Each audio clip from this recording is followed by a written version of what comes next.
Welcome to my YouTube channel the theory of something. तो आज हम लेकर आए हैं हमारा वीडियो नंबर 4 जो होने वाला है एटीएम के बारे में और इसके ट्रांजैक्शन फ्लो के बारे में। तो चलिए शुरू करते हैं। तो सबसे पहले हेडिंग है हमारी what is an ATM machine. ATM की फुल फॉर्म होती है ऑटोमेटिक टेलर मशीन।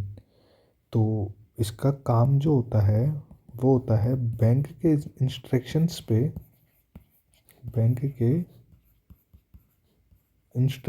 पे पर ये पैसा डिस्ट्रीब्यूट करने का काम आता है। पैसा डिस्ट्रीब्यूट करने के काम आता है करने के काम आता है। इसका क्या मतलब है ये देखते हैं। देखिए, बैंक जो है ये एक बड़ी जगह होती है। इसमें स्टाफ चाहिए, काफ़ी जगह चाहिए, सिक्योरिटी भी चाहिए, काफ़ी चीज़ें चाहिए। तो बैंक का हर जगह बनना संभव नहीं है, ज़्यादा नंबर में बनना संभव नहीं है। तो बैंक क्या करता है, बहुत जगह ये मशीनें लगा देता है, एटीएम मशीनें लगा देता है।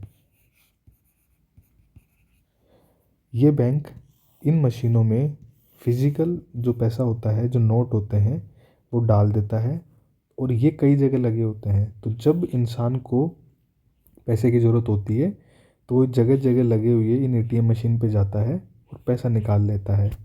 तो वो एक तरीके से पैसा डिस्ट्रीब्यूट करता है, लेकिन वो पैसा देने से पहले बैंक की परमिशन लेता है कि इस बंदे को पैसा मिले या ना मिले। लेकिन कई बार ऐसा होता है कि आपने देखा होगा कि जो कंज्यूमर है वो है, मान लीजिए, पीएनबी का, और एटीएम मशीन जो लगी हुई है वो लगी हुई है एसबीआई की।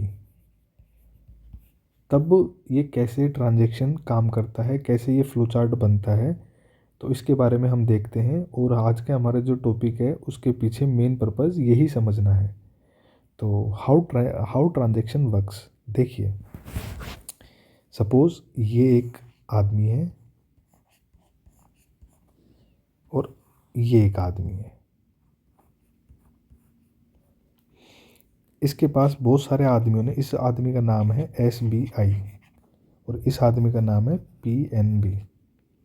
बहुत सारे लोग इस एसबीआई पे ट्रस्ट करते हैं और उन्होंने अपना पैसा एसबीआई को रखने को दिया है।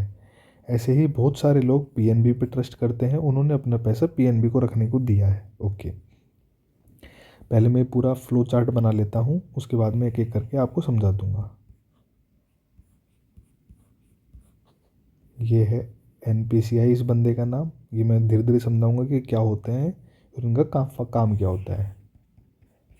इस बंदे का नाम है एसबीआई का एटीएम और ये है आप। इसका नाम ले लेता हूँ एक्स। और ये है एक और बंदा या बंदी, इसका नाम है आरबीआई। तो बहुत सारे लोगों ने, ये नंबर ऑफ ग्रुप्स हैं, बहुत सारे लोग रहते हैं यहाँ पे। ऐसे ही ये बहुत सारे लोग रहते हैं यहाँ पे। ओ सॉरी, बहुत सारे लोग रहते हैं यहाँ पे। तो इन्होंने अपना पैसा पीएनबी को रखने को दिया है। ओके, अब पहला स्टेप हो गया ये।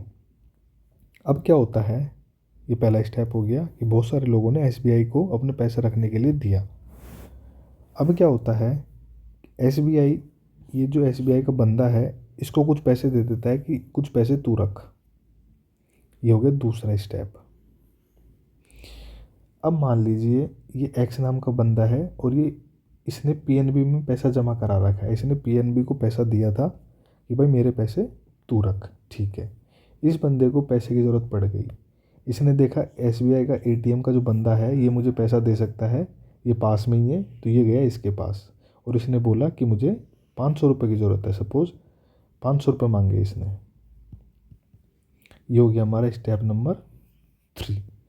अब ये जो एसबीआई का जो एटीएम का जो आदमी है, ये जो बंदा है, ये एनपीसीआई के पास, एनपीसीआई को बोलता है, ये एक और बंदा है, इसको बोलता है कि मेरे पास पीएनबी का बंदा आया है और उसने 500 रुपये मांगे हैं।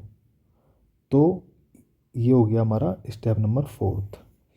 अब ये जो आदमी है, ये पीएनबी को बोलता है कि भाई एक आदमी आया है, इसके चेक कर इसके अकाउंट में बैलेंस है कि नहीं है, इसको पैसा दूँ या ना दूँ। तो ये हो गया स्टेप नंबर 5। अब ये हो गया एक एक फ्लो। अब इसमें कलर चेंज कर लेता हूँ अलग तरीके से बताने के लिए। तो अब पीएनबी जो अकाउंट इसके पास जो डाटा है उसमें चेक करता है कि एक्स नाम का कोई बंदा है और उसके अकाउंट में कितने रुपए हैं। सपोज उसके अकाउंट में 1,000 रुपये थे। तो ये जो क्वेरी आई है, जो इस बंदे ने इससे बोला कि यार 500 रुपये मांगे, तो पीएनबी बोलता है कि इसको रुपए दे दिए जाए।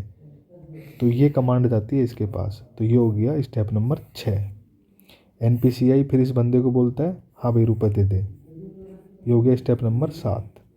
और ये वापस ये जो एसबीआई का जो आदमी है ये इस बंदे को रुपए दे देता है। ये हो गया स्टेप नंबर 8। ठीक है, तो हाथों हाथ इस आदमी को रुपए मिल गए। लेकिन अब क्या हुआ है, एसबीआई जो इस आदमी इसने पैसा दिया है, ये किसका आदमी था, एसबीआई का। तो एक तरीके से एसबीआई का पैसा गया है इस आदमी के पास, यानी कि पीएनबी के आदमी ने एसबीआई के आदमी से पैसा लिया है। यानी कि पीएनबी अब एसबीआई को रुपए देगा। कितने रुपए देगा, 500 रुपये। इसका हिसाब रखता है ये वाला बंदा, एनपीसीआई वाला बंदा। तो एनपीसीआई जो है इसने रखा हिसाब कि भाई पीएनबी तू एसबीआई को रुपए देगा 500 रुपये। और ये जो रुपए देता है ये देता है इस आदमी की मदद से, आरबीआई की मदद से। आरबीआई इंस्ट्रक्शन देता है इस पीएनबी वाले आदमी को कि भाई तो इसको 500 रुपये दे, तब जाके अकाउंट सेटल होगा। तो इसके इंस्ट्रक्शन पे पीएनबी एसबीआई को 500 रुपये देता है। ये हो गया स्टेप नंबर 9। तो इस तरीके से 9 स्टेपों में पूरी ट्रांजैक्शन कंप्लीट होती है और हमें पैसा मिलता है।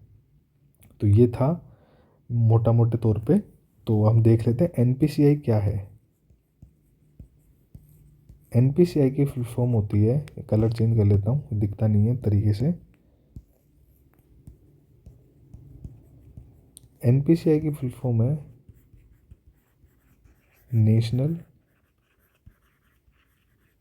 Payment corporation of India. ये क्या करता है, ये बैंकों से मध्यस्थता स्थापित करता है। बैंकों से एक एक तरीके से मिडिल मैन की तरह काम करता है। ये मिडिल मैन की तरह काम करता है। इसी के ज़रिए किसी भी बैंक का कंज्यूमर किसी भी बैंक के एटीएम से पैसे निकाल पाता है और उनके बीच में अकाउंट सेटल हो पाते हैं। और इसी की तरह होता है एक एनएफएस,